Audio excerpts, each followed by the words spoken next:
प्रिय मित्रों, पापी इंसान वह व्यक्ति होता है जो नैतिकता, धर्म और समाज के नियमों का उल्लंघन करता है। उसकी हरकतें और विचारधारा स्वार्थपूर्ण, अनैतिक और दूसरों के लिए हानिकारक होती हैं। पापी इंसान का हृदय कठोर होता है और वह अपने लाभ के लिए किसी भी हद तक जा सकता है। उसके लिए सही और गलत का कोई मतलब नहीं होता और वह अपने कर्मों के परिणामों की चिंता किए बिना दूसरों को नुकसान पहुंचाने से भी नहीं हिचकिचाता।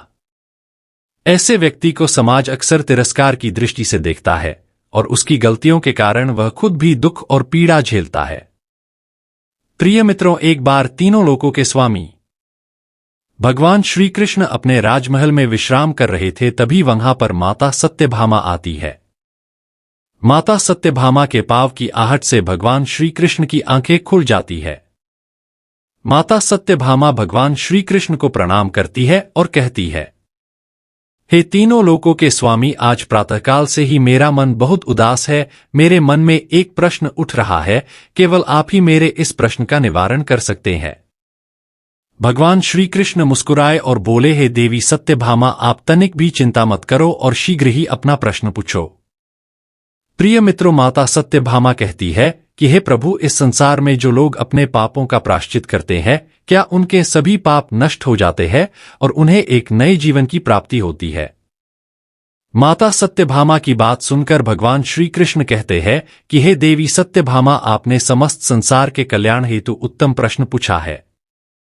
भगवान श्री कृष्ण आगे कहते हैं कि हे देवी सत्यभामा, मैं तुम्हें प्राचीन समय की एक कथा सुनाता हूं। इस कथा को ध्यानपूर्वक सुनना।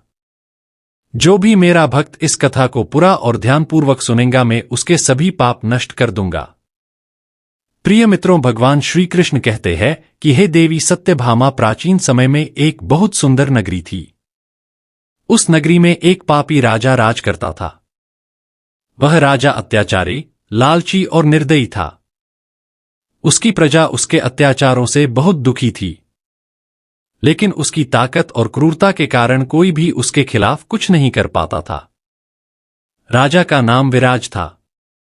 विराज ने सत्ता में आने के बाद अपनी प्रजा से हर तरह के कर, टैक्स वसूलने शुरू कर दिए थे।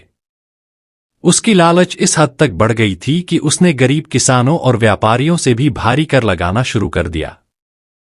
जो लोग कर नहीं चुका पाते थे, उन्हें वह कठोर दंड देता था। उसने कई निर्दोष लोगों को केवल इसलिए मरवा दिया क्योंकि वे उसके आदेश का पालन नहीं कर पाए थे। विराज का एक महल था जो सोने चांदी से जड़ा हुआ था। वह दिन रात अपने धन और वैभव में डूबा रहता था, लेकिन उसके मन में शांति नहीं थी। उसके सपनों में उसे अक्सर वे लोग दिखाई देते थे जिन्हें उसने मारा था या जिनके साथ उसने अन्याय किया था। वह डर और चिंता में घिरा रहता था, लेकिन अपने पापों का पश्चाताप नहीं करता था। एक दिन राज्य में एक साधु आया। वह साधु ज्ञानी और तपस्वी था। उसकी ख्याति दूर दूर तक फैली थी। जब वह राज्य में आया तो प्रजा ने उससे राजा के अत्याचारों की शिकायत की। साधु ने उन्हें धैर्य रखने की सलाह दी और कहा कि समय आने पर न्याय अवश्य होगा। साधु ने राजा से मिलने का निर्णय लिया। वह राजा के महल में गया और उससे कहा, राजन, तुम्हारे पापों का घड़ा भर चुका है। यदि तुमने अपने पापों का प्रायश्चित नहीं किया तो तुम्हारा अंत निकट है। राजा विराज ने हंसते हुए साधु की बातों को नजरअंदाज कर दिया और उसे महल से बाहर निकाल दिया। कुछ दिनों बाद राजा बीमार पड़ गया। उसने सारे वैद्यों और तांत्रिकों को बुलाया, लेकिन उसकी बीमारी बढ़ती ही गई। राजा को अब अपनी मृत्यु का भय सताने लगा। उसकी रातें डरावने सपनों से भरी होने लगीं और दिन में उसे अपनी करनी याद आकर डराने लगी। वह समझ गया कि साधु की चेतावनी सच थी। राजा विराज ने जब अपनी मृत्यु को नजदीक देखा तो उसे अपने पापों का एहसास हुआ।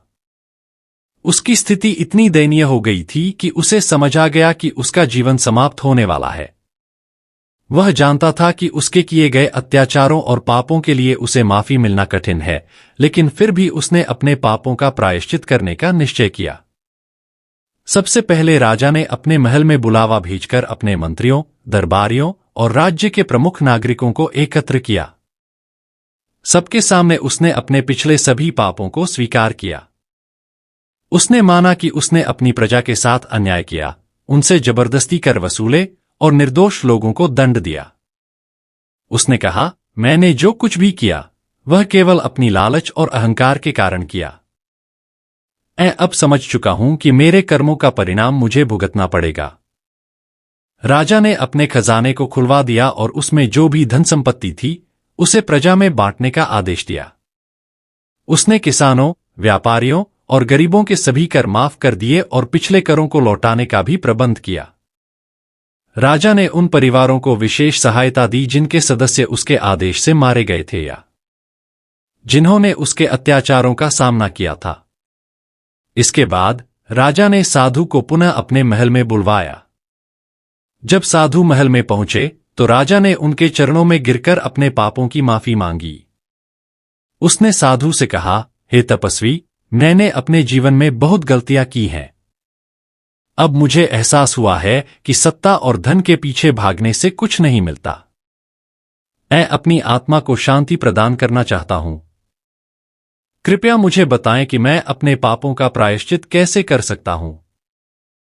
साधु ने राजा की विनम्रता और पश्चाताप को देखकर कहा, राजन, तुम्हारे प्रायश्चित का मार्ग तुम्हारे कार्यों में है। अब तुम्हें अपना शेष जीवन प्रजा की सेवा और भलाई में बिताना होगा। अपने अहंकार और लालच का त्याग करो और भगवान का स्मरण करते हुए शांति की खोज में लग जाओ। राजा ने साधु की बातों का अनुसरण किया। उसने अपनी बाकी संपत्ति गरीबों और जरूरतमंदों में बांट दी। वह महल छोड़कर एक साधारण जीवन जीने लगा। उसने अपने दिन भगवान की भक्ति और प्रजा की सेवा में बिताने शुरू किए। वह हमेशा विनम्र और दयालु रहता और उसने किसी को भी दुखी नहीं होने दिया। राजा का यह प्रायश्चित देखकर प्रजा को भी उस पर दया आने लगी और उन्होंने उसे माफ कर दिया।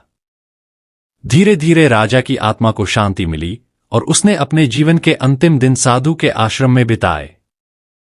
वहां उसने ध्यान और भक्ति के माध्यम से अपने पापों का प्रायश्चित पूरा किया और अंत में उसे मोक्ष की प्राप्ति हुई। इस प्रकार राजा विराज ने अपने पापों का प्रायश्चित किया और एक सच्चे पश्चातापी की तरह अपने जीवन का अंत किया। प्रिय मित्रों, अगर यह वीडियो आपको पसंद आई हो तो वीडियो को लाइक और चैनल को सब्सक्राइब जरूर करना। धन्यवाद।